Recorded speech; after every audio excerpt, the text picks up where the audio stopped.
What's going on, guys? Good evening, good morning, good afternoon, wherever you are. Welcome back to United View. Hope everyone is doing very well, having a good Friday so far. It's not actually Good Friday. I hope you're having a good Friday. That's well gone. That was earlier this year. The point being is, hope you're all doing very well. We've got some transfers to talk about, the latest when it comes to Andre Onana and Manchester United. I don't have the KG Onana button. I have other buttons, but I do not have the Andre Onana button. We're going to be talking a little bit about him because talks are progressing, allegedly, reportedly, I was going to say rumouredly, that's not a word, reportedly fast for the Inter Milan goalkeeper, and a bid could go in as early as this evening, but you've got some quite contradictory other reports out there suggesting that Manchester United can't sign Andre Onana until we sell players. So how would a bid go in this evening? We're also going to talk a little bit about David De Gea as the countdown to his contract expiring continues, but don't hold your breath that we're going to get some kind of resolution to David De Gea and his contractual situation this evening, because that's very, very, very, very unlikely. Face-to-face talks are scheduled for next week, and De Gea's getting married this weekend, so he goes into his nuptials not knowing what his future is like at Manchester United as well. So there's plenty to get into this evening, so be sure to smash a like on the like button as well. Be sure to subscribe, bottom right hand corner. I got to turn that fan on immediately. I just turned it off, yeah. It is boiling. I can't be dealing with this heat. Oh my goodness me. Lux Hill says, Good Friday was when the takeover was supposed to be done. Easter. Oh, honestly. Remember that. I can't press stuff too early, otherwise I get in trouble. Right, I'll save that. Keep that in your mind, Lux Hill, for later on. The Manchester is in the chat. The time is now, but not really. It's later. The time will be later when we find out about David De Gea. The time is now in terms of when his contract is going to expire. But again, he's getting married this weekend as well. And of course, if there's anything else going on in the world of Manchester United over the course of the next 45-minute hour or so, we'll let you know here whilst we're live as well. Just by the way, before I even get into the Andre Onana news, this is what's good about being live. One of the catchphrases that we have here on the solo stream is that it is official. I believe Manchester United have just put it out there. But Marcel Sabitzer and Wout Weghorst will return to Bayern Munich and Burnley respectively as their loan deals expire. So no permanent deal for Wout Weghorst and Marcel Sabitzer. Did I say Onana? Wow.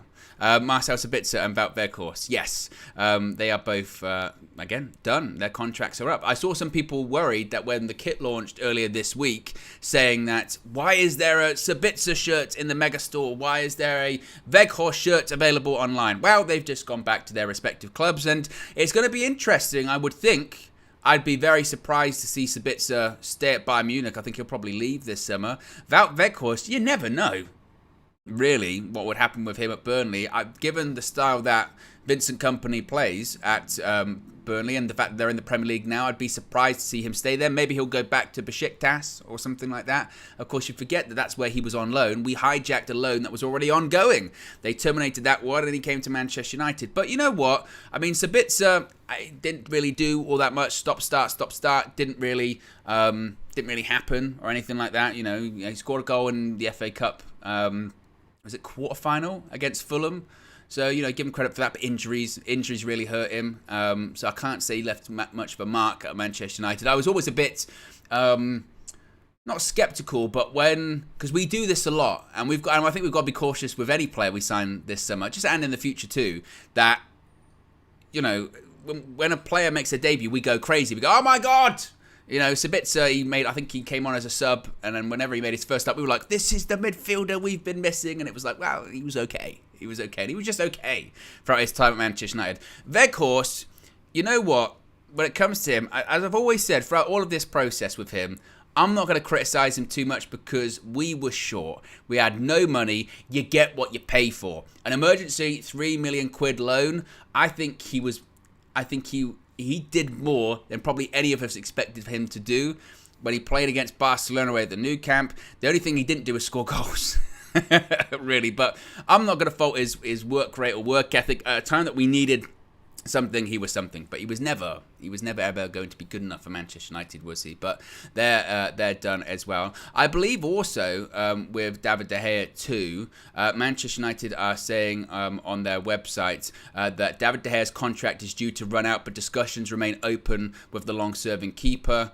Again, that's just basically what United are saying. So they've confirmed that Marcel Sabitzer, Wout Weghorst have departed the club, but they're still saying their line is David De Gea's contract is due to run out, but discussions remain open with the long-serving keeper. Again, we'll get through to... Look at that. We've been live 6 minutes and already stuff's happening. Oh, I sound like that guy, that Barcelona journalist, don't I? Oh, stuff is happening. Things are happening. Oh. It's the biggest piece of dog shit.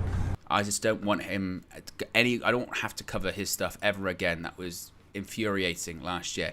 Anyway, Andre Onana. Let's talk about the goalkeeping situation. Be sure to click the like button. Be sure to subscribe, bottom right-hand corner. Remember, you can join the UV Members Club too. Links in the video description. It's also the pinned comment in the live chat. It has been reported this afternoon by Gianluca Damasio in Italy, Sky Sports international reporter in Italy, that talks are progressing between Manchester United and Inter Milan for Andre Onana, and the first bid may be submitted tonight. Manchester United's first official offer for Andre Onana is expected in the late evening. Inter's agents hope it will be in line with the requests of 50 million euros plus bonuses so that it will be accepted. So they're suggesting that they want it to be 50 million euros plus some bonuses plus add-ons, and then it will be accepted. I mean, it would be very unlike Manchester United, wouldn't it, to have a bid that goes in straight away that's accepted, but you never know. Chris Wheeler from the Daily Mail is reporting that Manchester United, though, are still planning face-to-face discussions with David De Gea over his future. He is preparing to get married this weekend. So, as I mentioned, we are not going to get a resolution to David De Gea's contract tonight. Manchester United have basically just confirmed it themselves with that statement on their website suggesting that talks are ongoing and there's going to be face-to-face discussions soon. Simon Stone from the BBC has said it is understood tentative discussions have taken place with Andre Onana. However, with Manchester United also targeting a centre forward, they would need to sell before making a move for Onana. So this is really the interesting part of this, is that you've got two sides saying different things. It's a Manchester United transfer saga. Of course you've got people saying contradictory things. So you've got one side, you've got reports in Italy today saying that those discussions, those talks, they're advancing much more quickly than we thought. A bid could be in later on this evening. That's in Italy. Then you've got the other journalists like Simon Stone, very respectable journalist, BBC, on the domestic side of things saying talks have taken place. I wouldn't say they're advanced. I wouldn't say they've maybe as far as people are saying they are. And also, before United would even have to make a move for the Inter Milan goalkeeper, they're going to have to sell people, which one would think... If we're saying that before we even make an offer for Andre Onana, we've got to sell people, that means we ain't selling this guy for ages. We're buying this guy for ages because we've got to sell. And Manchester United can't sell. They're not very good at selling, I mean, historically. And a lot of the United players are on big contracts and people just aren't really interested. So I think, again, that's quite curious, isn't it? It's very curious. Would I expect a bid to go in later on this evening? Honestly, I'd be pretty surprised. I'd be pretty surprised if, one of the big journalists, Fabrizio Romano and David Ornstein, said that. I mean, you can't discredit those sources in Italy. They're physically closer to the situation. But I wouldn't be shocked if we go through the evening and there's no bid or anything like that. They said... And again, I think it's kind of... Gianluca Damasio, in my opinion, is kind of piggybacking on the other report that he put out, was it yesterday or this morning, saying that June 30 was going to be a decisive day in this Andre Onana to Manchester United story because it would hinge on the decision regarding David De Gea. We've now got news that the decision hasn't been made regarding David De Gea. The decision won't be made today regarding David De Gea, so United are still waiting. I don't know how much I believe that United we're fully focused on what we're going to do with David first, then we'll turn our attention to Andre Onana, because I don't think United would be that, singly minded. I think they would be trying to get as far as they possibly can without putting a bid in for Onana just yet. So I don't think a bid's going to go in tonight, but certainly next week, I think that's when the bid would go in for Andre Onana. And you would hope, if you are doing all of this due diligence now, if you are having these talks with Inter Milan, with the players' side of things, that next week, hopefully, when a decision finally is made regarding David De Gea, and again, I for me, that decision is that he'll go. I don't really see the circumstance of how he'll stay at this point, then that's when they put the bid in. But as far as a bid going in tonight, I think that might be somewhat premature.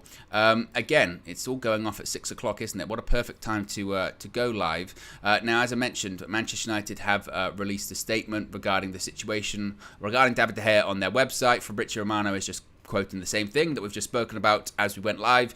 David De Gea's contract is due to run out, but discussions remain open with the long-serving keeper. That's all the club are saying, because that's all they kind of know at the moment. As I mentioned, De Gea himself is getting married over the weekend. Simon Stone wrote a really interesting piece about this on the BBC Sport website today, saying that Manchester United goalkeeper David De Gea's contract will come to an end Friday, today, with no decision on whether he will remain at Old Trafford. It is understood the framework of a contract extension that had been agreed was subsequently changed. This has led to both sides stepping back to reflect on the situation and a preferred direction. We're reflecting. It's not like we haven't got a load of time. You know, it's, let's just sit back and reflect about what's going on at the moment. Now, it continues by saying De Gea is getting married this weekend and face-to-face talks will not resume until after this period is over. Now, we don't know when De Gea is due back in training. I know that they say players are back next week, but they're non-international players, which De Gea would be. I don't know if De Gea is going to have a honeymoon or anything like that. These are legitimate questions to discuss, but they're suggesting that these face-to-face talks will take place next week, and then and only then will we find out what's going to happen regarding his future, as well as an Andre Onana pursuit, if indeed United do decide to do that. Now, of course, he could still sign a contract, but from Saturday, De Gea can sign for any other club, having been free to agree pre-contract terms with overseas suitors in January, which is why I guess United are fairly confident about this deadline of today. They had said this previously, hadn't they, that we don't view today as much of a deadline. We don't view that as a hard deadline because he's been open and free to negotiate with clubs since January on a free contract. Now, that's kind of misleading because, yes, he has been able to do that, but at the same time, he had a contract proposal from Manchester United in March, so he probably wasn't even interested in negotiating with those other clubs, but that contract offer has since been pulled, and another one allegedly has been put on the table for even less money, and he's not happy about that. So now, I guess less of Man United reflecting on what they want to do. I guess it's more upon David De Gea as to what he wants to do. Manchester United, I guess at this point, have made their position fairly clear. Certainly Erik ten Hag's made his position very clear. There was an offer on the table. It was pulled back because Ten Hag was having doubts. There's an offer there. And again, I still don't like how this has been managed. I do think they've ended up at the right decision, but I think it could have been handled better. They're saying you can stay, but it's on significantly reduced terms, even more than previously offered, and you're not going to be the number one goalkeeper. You can fight to be a number one, but we're looking for someone else. You might be a number two. You might be sitting on the bench. And now De Gea's got to now, over the weekend in which he gets married, think to himself, what do I want to do? Like I've become a husband, and what does my future look like? Do I want to stick at the club that I've been at for 12 years? Not on the wage I was on previously, not in the position that I was on previously. I'm 32. I still think I have a lot to offer. In goalkeeping's terms, that's still plenty of years ahead of him. Or is it time to go in a different direction? Does he feel disrespected by this process? This manager, whether you agree with him or not, wants to go in a different direction and clearly has his eyes set on another goalkeeper, a more, shall we say, modern, progressive goalkeeper that's better with his feet, that he's worked with in the past. And now it's up to really De Gea as to what he wants to do. My concern is, as I mentioned, that is if De Gea does decide, even on these reduced terms, decides he wants to stay, what does that do to Manchester United's goalkeeping pursuit? Do they then go, we're not going to get Onana now? De Gea is staying, so we're going to get a much cheaper keeper that's not as good, and they're just going to kind of fight it out. And I don't think that's the right direction. Again, for me, the only right direction now is for United and De Gea to go their separate ways. The only right direction is to bring in that new goalkeeper, whether that is Andre Onana, which looks like he would be the guy if indeed De Gea does go. That's the right direction to go in because it's the right time. And you've got people in the club now essentially acknowledging it as well. They're acknowledging that this is the time. This is the right. We need something else. We need something different. Ten Hag realised it at the same time as you or I. Or maybe some people, in fairness, Cam, Marcel, etc., noticed it way earlier. But I think a lot of people have come to a similar conclusion. So next week, I guess we're going to find out, but certainly not today too. Let me get to the super chats first before I continue, because I noticed there's quite a few in there, and I'll get to some of your chats in the free seats too. Big J's been the latest member of the UV Members Club. Welcome to them. Keegan says, big up Owen. Guys, can we show Minna Football some love after the show? Road to 1K. KG looking like he's spending Qatari money already. Moving mad on Twitter. KG always moves mad anyway. He's known as... Fucking reckless! That's fucking reckless! But yes, big up Minna. I believe her link to her channel is in the chat below. So if you do want to join her on her channel later on, I believe she's doing a FIFA stream or just a stream. I'm not sure what the subject matter is actually. I might be lying there.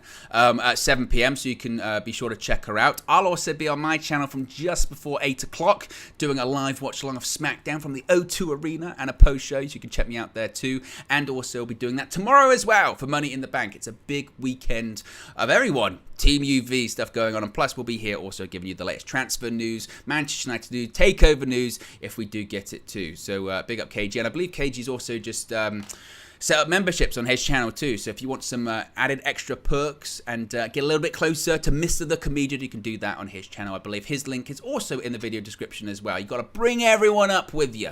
RK says, mark my words, David De Gea will stay and be #1 next season. I'll hold you to it. RK, I'll hold you to it. I think that's unlikely at this point. I don't think you can roll out De Gea staying.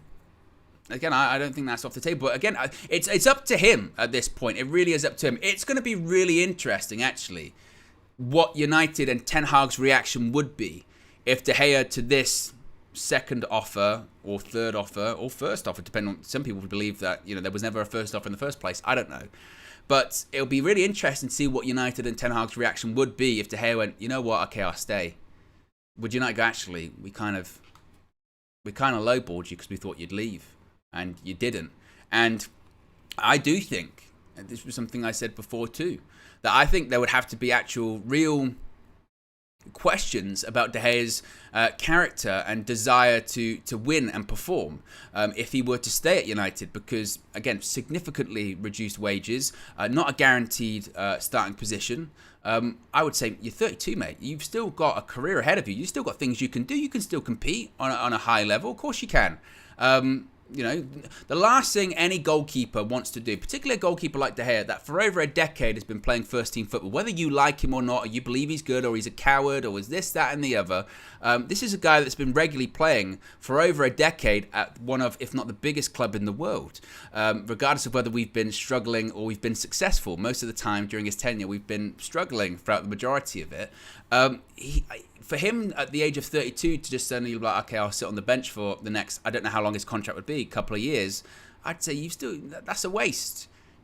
Go out there, go earn money in Saudi Arabia, or go take a pay cut, but go elsewhere in Europe and try something. Because I know people said, oh, no one's interested in him across Europe. It's because previously people didn't think he was available, and his contract is way too high, his wages are too high. Maybe he does bet on himself and goes, okay, I'll go to somewhere else for 100k a week, but I'll be playing every week and I'll prove people wrong. I'd say do that. I just don't see a palatable future for him at Manchester United if he were to accept this contract. But I'll mark, your words have been marked. Okay, I've written it down on this imaginary bit of paper here.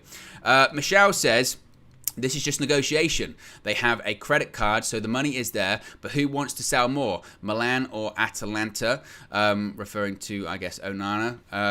And Jadine says, imagine De Gea tries to enter Carrington after his holiday and his entrance tag gets declined, access denied, wouldn't put it past the Glazers doing so. It's like that. There's an NFL player, I don't know which NFL player it was, but where he tries to enter the building and comes back and he does the key code, and it just doesn't happen. He's like, oh, John James says, my eyesight is awful. Looks like it says Obama bid submitted. Well, we're in negotiations with Barack. I think it's unlikely he's going to come in. He's got a good first touch. I think that, we're looking for him to be more of a sort of a quarterback kind of role, defensive midfielder, spray it around the pitch a little bit, that kind of thing. It's a marquee signing.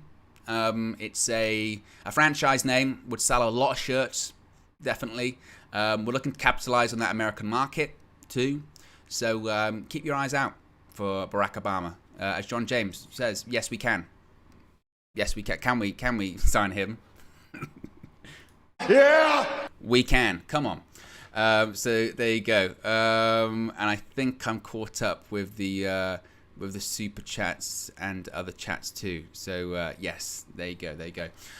But yeah, so that is the latest when it comes to David De Gea. He's getting married this weekend. We are not going to be getting an update regarding his future. When it does come to Andre Onana too, Fabrizio Romano is also saying that talks continue between Manchester United and Andre Onana's camp. They're waiting for a direct approach with Inter. So it's not to say that United haven't been talking with Andre Onana. Clearly they have been, which to be fair is what the domestic journalists are saying. You've got those reports in Italy that are suggesting that it's moving on more quickly than maybe it is, but certainly I think there's a general consensus that talks are happening, things are ongoing, and United are kind of waiting. And that's the thing that I guess makes me kind of nervous.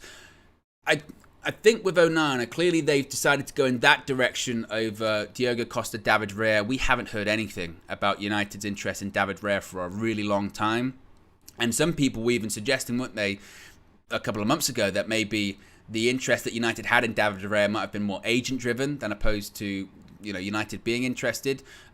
Diogo Costa too. I think there might have been legitimate interest from Manchester United, but the price point there seemingly is too high, despite Porto needing to sell and needing money. So did Inter Milan. Inter Milan really need money too, and it would appear out of all of those keepers, they believe the best value for money is Andre Onana, despite David Raya potentially being cheaper. I think the asking price for him is £40 million, whereas for Andre Onana it's about €50 million, which isn't that much more, to be fair, than £40 million. But the thing is, with Onana, we saw it with Martinez, we saw it with Anthony, we also saw it with the pursuit of Jurrien Timber last year too, and us being linked to basically any player that was either in the Ajax side who had previously worked under Erik ten Hag, i.e. Frankie de Jong last summer too. If they've played under Ten Hag for a period of time, or Ten Hag even has not even played under him, he has fringe knowledge of them. For instance, when Mason Mount played in the Netherlands, then Erik ten Hag's all in on them. He wants those players to come in. So he knows Onana, he knows his capabilities, importantly too, he knows his personality. So when he saw these goalkeepers that were becoming available, Raya, Costa, Onana, he went, that guy.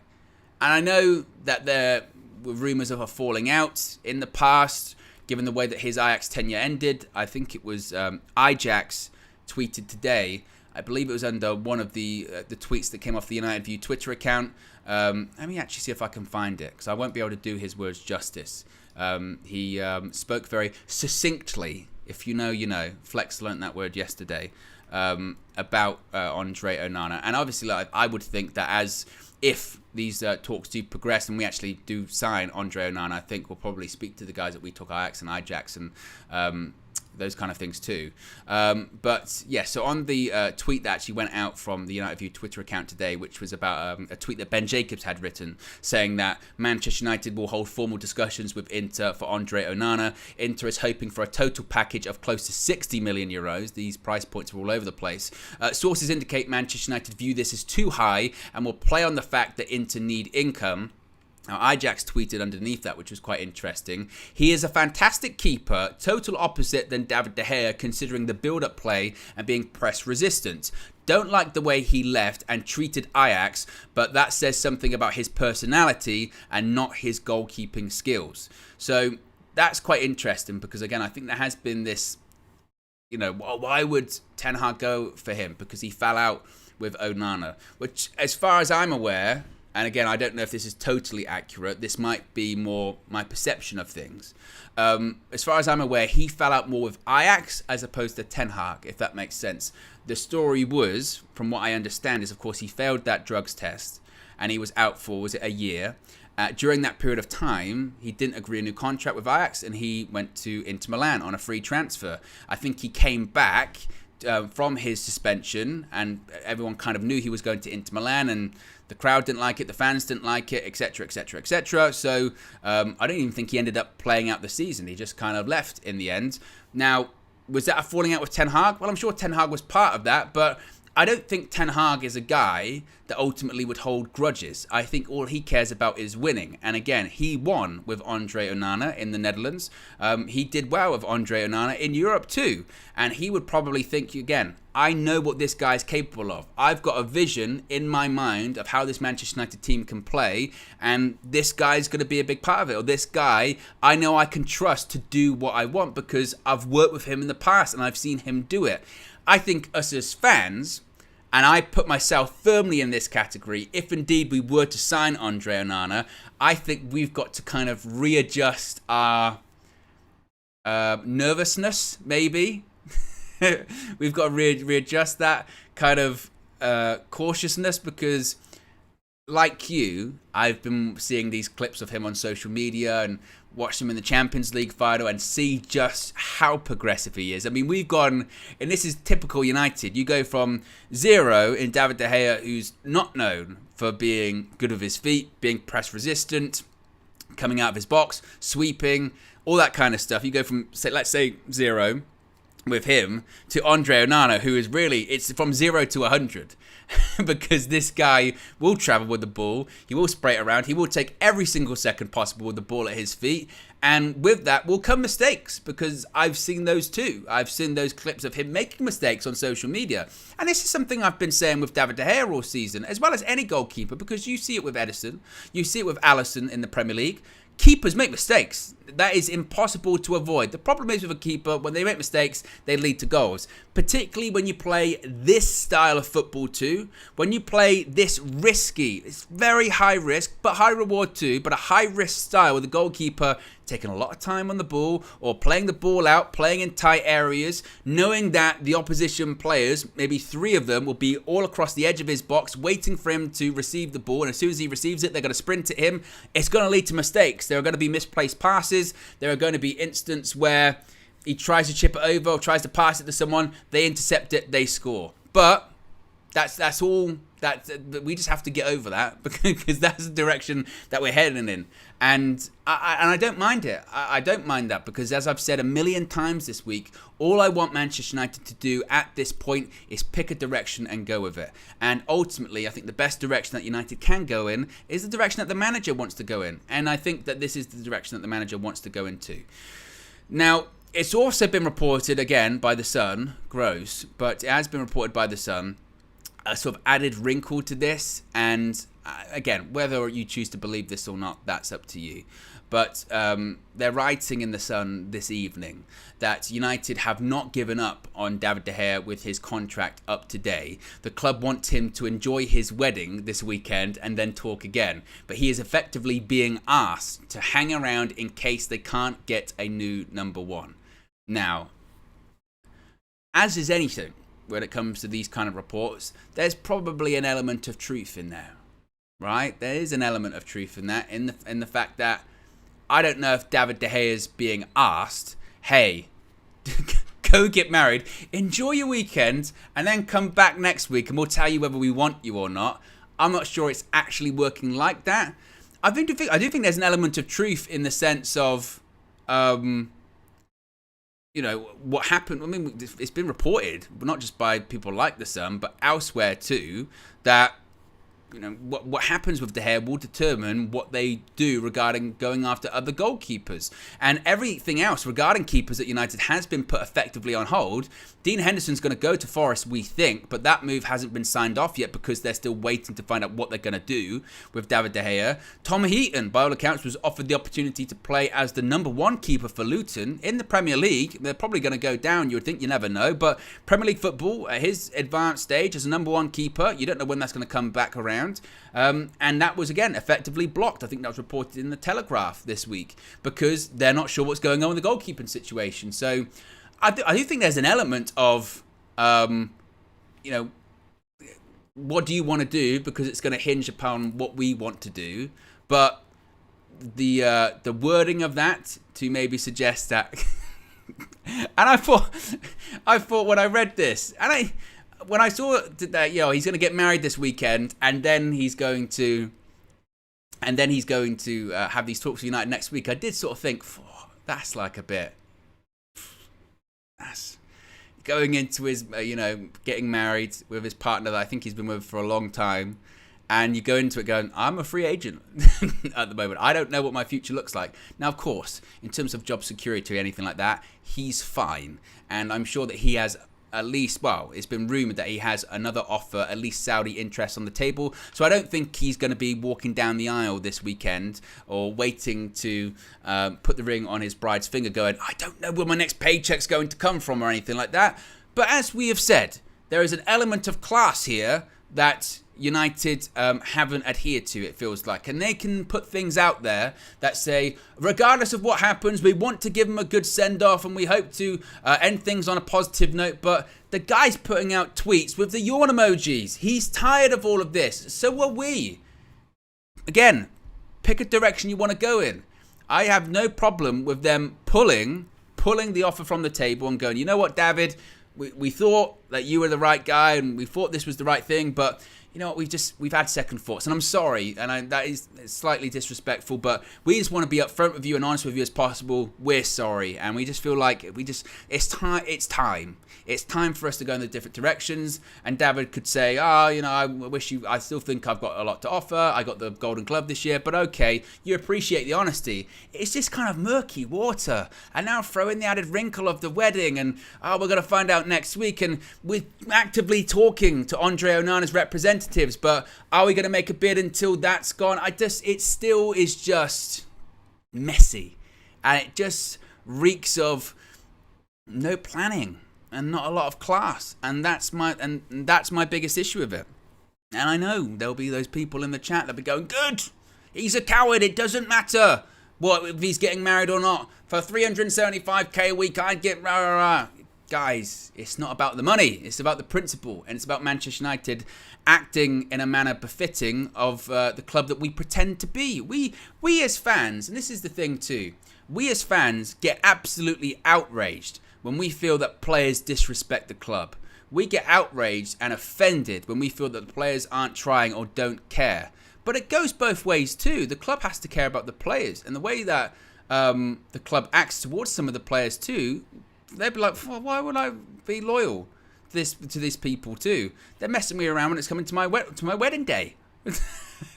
You know, for a player that's got tenure, don't get me. And you know, if this was Harry Maguire, let's say, you would say, well, what's he done? And has he ever really been good?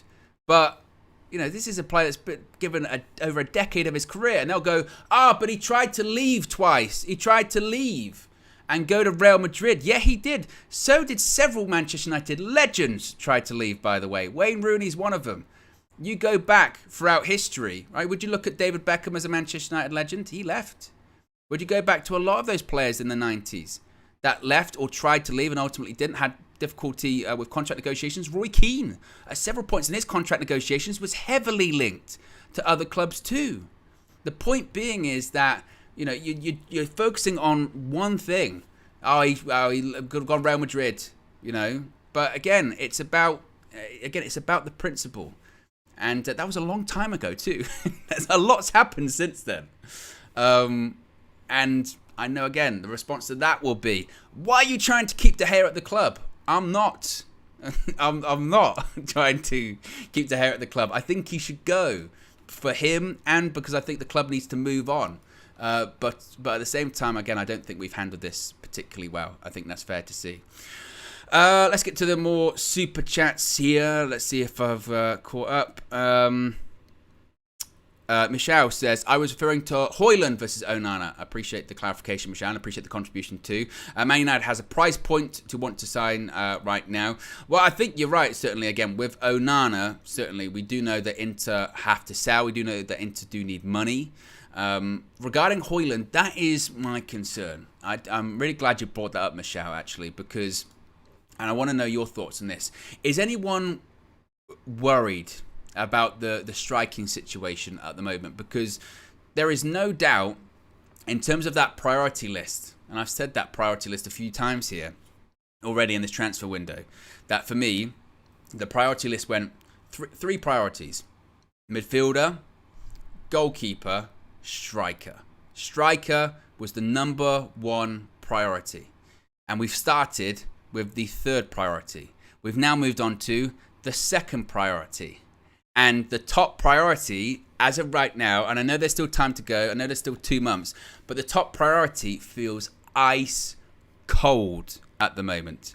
And that worries me. It also worries me that we see these reports today suggesting that, I tell you what, actually, you know, if we get Andre Onana, then we have to sell players to even have a chance to raise the kind of funds required to get kind of any striker. And there is just something deep in my soul that is eating away at me, thinking that, is there any chance we go into this Premier League season that we knew we needed a striker? Everyone saw it statistically and with the eye test. That was our number one priority, that we go into next season without one. There's just something in me that goes, that's a possibility. And that is incredibly alarming. That is, I mean, I cannot stress how bad that would be for us. Because we'd be better with Onana and Mason Mount. Of course, we would be better with them. But the biggest issue that we had last season, which was scoring goals, would be pretty much the same. You could argue our build-up play might be a bit better. Okay. But we still got the same people trying to put the ball in the back of the net. And it's just not enough. It really isn't. And that still worries me. What are you guys saying? Splashnet says yes. Manish says yep. I should probably do a poll, actually. A poll would probably be better for that too. Let me put a poll in the chat here. Are you... Actually, not are you worried? Here we go. Will Manchester United sign a striker this summer? Poll is in the chat right now. Big up Vicky with the super chat says, how frustrated are you out of 10 with the lack of selling big players? Happy Friday. Happy Friday to you too, Vicky. Out of 10, I mean, you put it at least an 8, wouldn't you? Because as of right now, we went into this transfer window, and again, I know it's still early days. The window's only been open a couple of weeks, and historically, United do a lot of their business in July and August. So there's still time to go. But we did that list, didn't we? We did a video. We did a full view extra talking about players that were going to be leaving this summer, or United would be moving on. And as of today, there's been a bit of talk about Fred maybe going to Fulham. Fulham are kind of scoffing a bit at the price point of that. McTominay is available, but who's going for McTominay? Because again, his contract's big. Maguire, I think everyone to a person thought Harry Maguire was going to go this summer. As of right now, that's really cold too, isn't it? Because he's on like 200k a week or something like that, and rightfully so. Any other team in the Premier League that's even getting close to that's going, we're not picking that up. And if we are, we're not giving you that much money for him, because we have to figure out some kind of situation with his contract. And I would think also Harry Maguire's representatives are probably looking around going, you know, they're not getting any centre-backs. Maybe I still push myself in. I think that's really naive of him to think that he would have a chance at United next season, because the last 12 months has been very, very evident that he is getting nowhere near to being a starting player. You've got, obviously, Lisandro Martinez back at Carrington now, training. Rafael Varane, they're the starting centre-backs. There's no issues between them. The only worry would be injuries. And frankly, the major injury worry was Rafael Varane. The Martinez one was kind of a freak accident. His foot got stuck in the ground and he broke his metatarsal towards the end of last season. He's hardly an injury-prone player or anything like that. You then got Lindelof, who I thought really stood up towards the end of the season. And I think firmly established himself as number 3 centre-back at Manchester United. Harry Maguire is 4th or 5th, if you want to consider Luke Shaw as possibly a 4th choice centre-back too. So if you're Maguire, going into... Because if he sticks at United, he is playing, I think, roulette with his international career. Because people forget too, next summer, there's a European Championship. And if you're Gareth Southgate, you would say, mate, you cannot not play for 2 years at Manchester United and then have me pick you.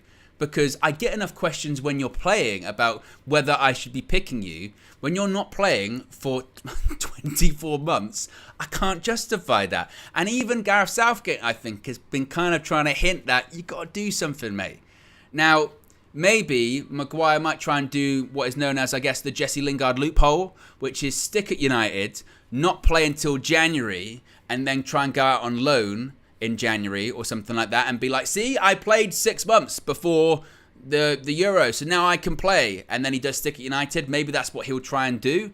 But honestly, if I'm Gareth Southgate, I'm doing a Louis van Gaal like we did to Yuri and Timber last summer. I'm picking up the phone and going, mate, if you don't move in this summer window, I'm not picking you because I can't. But Gareth Southgate would never do that because it's favourites for the England international team. And don't even get me started on Gareth Southgate. I've been beating that drum for, I can't even remember since when. Before we even got to the Euros final, I wasn't happy with Gareth Southgate. I don't think he's the guy. I think that we're living through another English generation of having a quality golden generation, if you will, filled with unbelievable players, and unfortunately the coach just is not the guy and doesn't know how to do it. I don't get it. I still, it hurts me. It hurts me to this day, that European Championship that we didn't win. Essentially a home tournament. We played one game in Europe, but it essentially was a home tournament. All games but one was at Wembley. We faced an Italy team in the final that then didn't even qualify for the World Cup. We went 1-0 up after just a few minutes and we still managed to lose. We didn't even have that difficult run up to the final. People say, oh, but you faced Germany. Germany have done nothing for like 8 years at this point. They've done nothing. And we still didn't manage to get it done because he couldn't manage a game. And I'm I cannot deal with Gareth Southgate. I was the same at the World Cup too. He is not that guy. Did we get any more super chats in? I think we might have. I went on a bit of a tangent there. You know me. Thetian says, trade Maguire and Sancho for Harry Kane plus cash. Well, there was a thing, I think, from Mark Ogden earlier today suggesting that those two players were for sale. And again, I just feel like, from what we've heard so far, I'm not hearing enough noises that Maguire's trying to like force through that move. It sounds like he might be sort of content to stick around at United past this summer.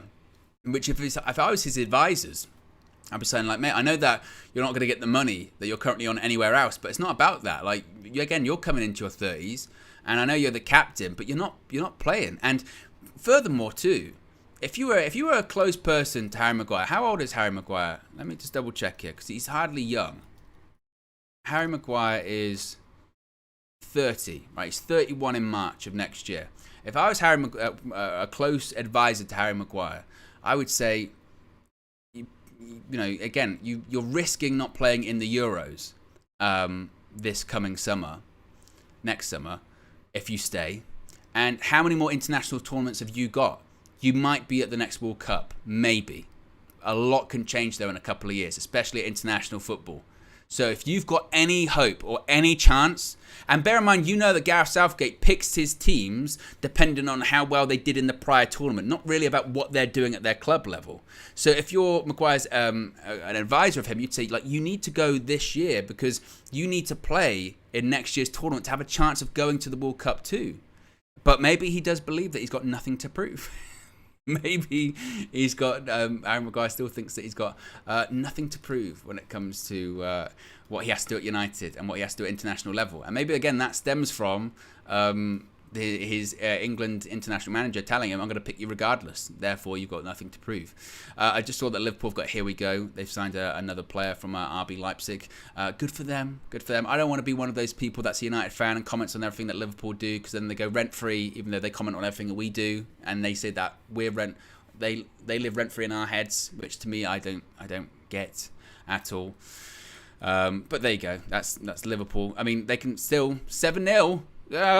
It's 7-0, and it doesn't matter. European football doesn't matter what night you play it on. Tuesday, Wednesday, Thursday. Who cares? Who cares what night you play European football? It doesn't matter. Oh, I'd rather win 7-0 and not qualify for the Champions League. Yeah, of course, yeah. Bullshit. The revision. The revisionist history from those fans, unbelievable. Lux Hill's been a member for 5 months. Appreciate the report. Says support. If you want to send a report, Lux Hill says, remember a month ago when I said it's time for United to trust younger strikers to lead us? Looks like it's going to happen against many people's will. And Keegan says, it's less about players we list than interested clubs. Yeah, as I mentioned, I think just with that striking situation, to go back to it, it does worry me. The only way we talked about this when we did the Mason Mount Here We Go stream from inside UVHQ yesterday, Flex, KG and myself. The only positive way I can spin it, and I'm reaching here, folks, is that you go, well, if we get Mount and Onana out the way early, then we can just focus on the striker, which is maybe the more difficult position to recruit this summer. But I'm reaching. I know that's the wrong way to do things. I know that we're going up the priority list backwards, and ultimately we could find ourselves in a situation whereby come the end of the window we don't have a striker. Again, if I'm trying to reach further, there's an argument maybe to be made the takeover might be done near the end of the window, and that extra like 50 million that we might get from the takeover, maybe we could do that then, or maybe that credit rating that we've got, we can actually use it or something like that. I don't know. Or the plan is we've got Mount, get Onana, then spend like the next 6 weeks selling players and then try and bring in a striker. But ideally, you look at the way that these other clubs are operating in the Premier League. You look at a team like Arsenal, I think they do have to be credited for their transfer window they've done so far. Whether it'll pay off is another thing, because we do this a lot in the off season, don't we? As football fans, we look at clubs, we go, they're going to do really well. I remember last year people saying that Spurs were going to have a great season because they did well in the transfer market, and don't even say that wasn't true, because I remember they're going, they signed Richarlison, they signed Basuma, they signed, was it Longley, whoever it was. Look at them, they're signing all these players. I tell you what, they're going to be cooking. What happened to them? Nothing. So you never know what could happen, but they're going to have 3 big players in by the time they go on their pre-season tour, and they're going to gel them together, and that's how you should be doing business: early, decisive, and swift. And that ain't what we do. We don't.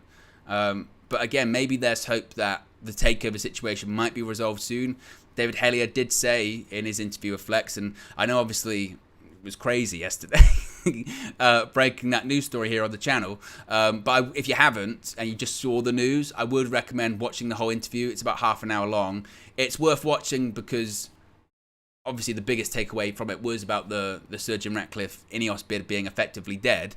But also the other parts of the interview are really interesting too, because he talks about when maybe you could expect an announcement, how that he's been told 3 or 4 different times, expect an announcement Friday, and then Friday comes and goes and nothing happens. But he did say that he felt that maybe we were in the end game and we're heading towards the end game. Unfortunately, sometimes the end game can be quite short, or it can be quite long and drawn out. This entire process has been drawn out. But as we head into July, maybe there's hope that with that financial year being over, and those earnings report calls being done, maybe we have some progress when it comes to the takeover stuff. So maybe that's what United are looking forward to. I don't know.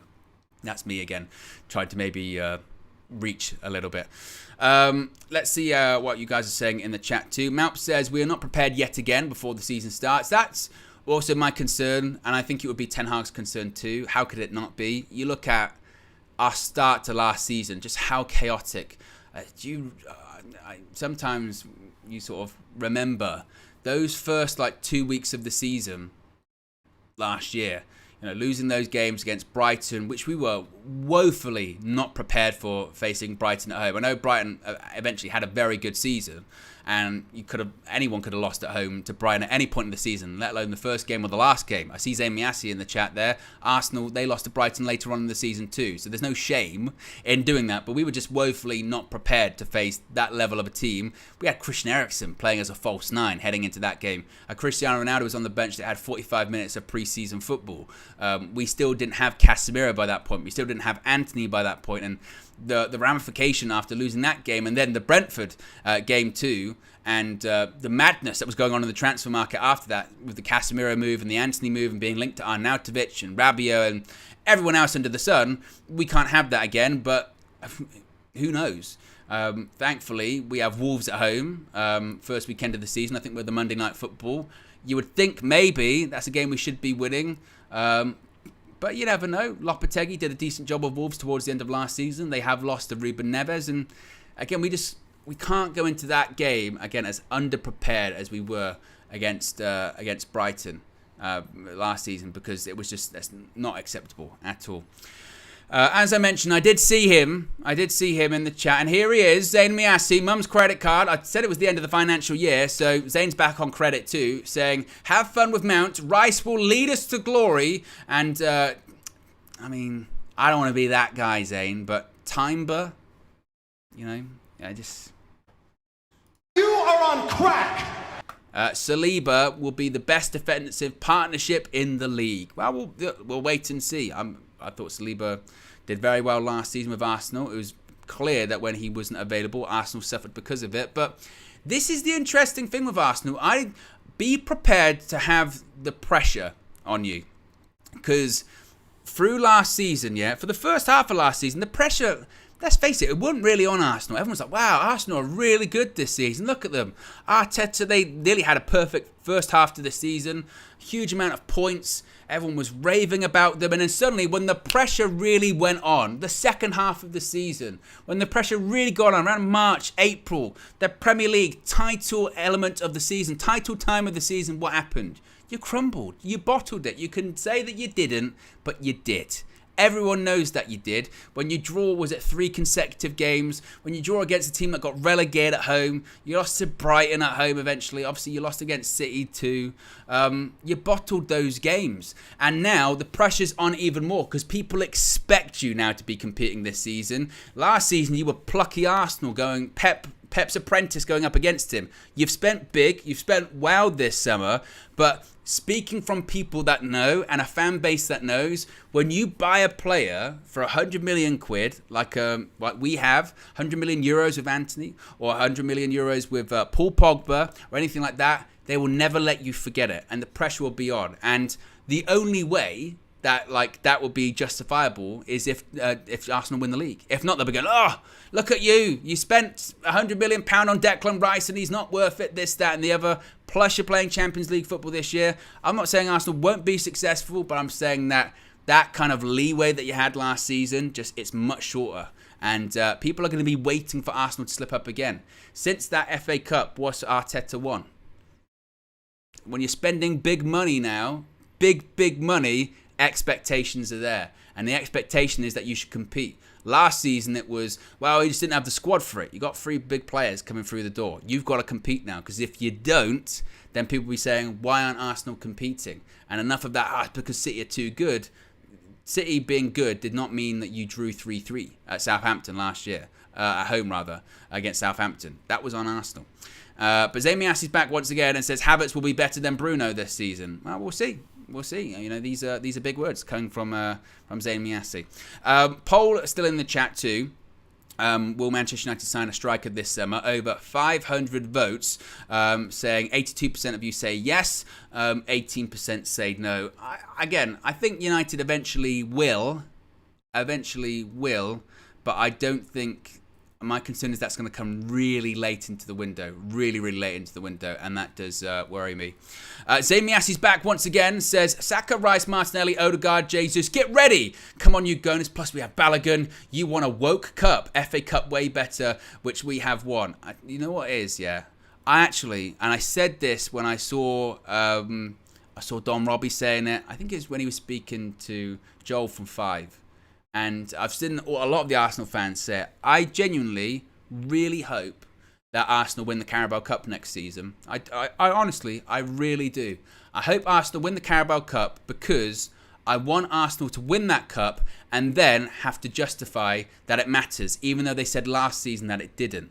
Because they'll do the same thing that the Liverpool fans did this season. Liverpool had a trophy parade for winning the FA Cup and the Carabao Cup the season before last. Let's not forget that, yeah? They were on a bus. They had a parade. And then this season, we won the Carabao Cup. And then they all told us, who cares about the Carabao Cup? It doesn't matter. They said, it doesn't matter about the Carabao Cup. They were saying, it doesn't matter what you think. That's what they were saying. So I hope that Arsenal win the Carabao Cup this coming season, because it won't matter. They won't care. We don't care. But it will, though. That is the fun of the Carabao Cup, isn't it? Is that it's a cup that everyone says doesn't matter until you win it. But Arsenal wouldn't know that because they haven't won it in ages. So it don't matter. JD says, what is this, AFTV? Well, you've got to respond, haven't you? You've got to respond to the super chats. I don't really want to be one of those people that, when people send in super, whether they're positive, negative, or indifferent, when people send in their super chats or members chats, whatever, that's people's hard-earned money. So I'm always going to respond and react and share my opinion and allow you to share yours too, because I think that's the right thing to do. As I said, there's not a right and a wrong opinion. I think there's opinions that people can agree with and disagree with, but I'm not going to shut people down or anything like that. I don't think that's fair too. Or get rid of people because your opinion is different than mine, so get out of here. That's crazy. What else have we got here? I think we're all caught up as well. But there you go. How many likes do we have at the moment too? Let's check here. We've got over nearly 1,400 people watching. Only 347 likes. Oh, my goodness me. We can get to 500, haven't we? If you haven't already, click that like button and be sure to subscribe to bottom right hand corner. Vijacy says, there is news that Sevilla has 90 million debt and willing to sell players. Which players would you take? Would you go for En-Nesyri? I mean, their goalkeeper, is it Bono? Is he the Moroccan keeper? I thought he was actually pretty good at the World Cup. En-Nesyri.